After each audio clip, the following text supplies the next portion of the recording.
ചെറിയ ഇൻട്രസ്റ്റിംഗ് പാട്ട് പറയാം ക്ലാസ്സിന് പോയപ്പോൾ ഉണ്ടായത്. ഫസ്റ്റ് എന്ന് പറയുന്നത് ഈ ക്ലാസ് കണ്ടക്ട് ചെയ്തത് നൈറ്റാണ്. 8 മണിക്കാണ് ക്ലാസ് കണ്ടക്ട് ചെയ്തത്.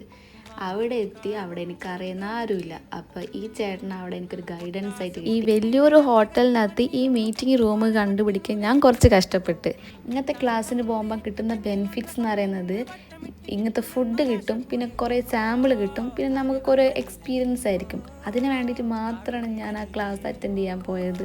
അതിൻ്റെ കൂട്ടത്തിൽ കുറച്ച് നോളജും കിട്ടും നമുക്ക്. ഇതായിരിക്കും നമ്മളെ ഫസ്റ്റ് പ്രയോറിറ്റി എന്ന് പറയുന്നത്. കിട്ടാൻ പോകുന്ന പണി എന്ന് വെച്ചിട്ടുണ്ടെങ്കിൽ ഇങ്ങനത്തെ ഇതിനൊക്കെ പോകുമ്പം അവിടെ ഒരു മലയാളികളില്ലെങ്കിൽ നമ്മൾ പെടും. കാരണം ഈ ഫോറിൻസ് പറയുന്ന ഇംഗ്ലീഷ് പലതും നമുക്ക് മനസ്സിലാവില്ല.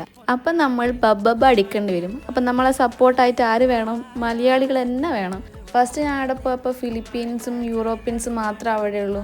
ലാസ്റ്റ് ദേവദൂതനെ പോലെ എൻ്റെ അടുത്തൊരു മലയാളി ചേച്ചി വന്നിരുന്നു. This vibe hits different guys.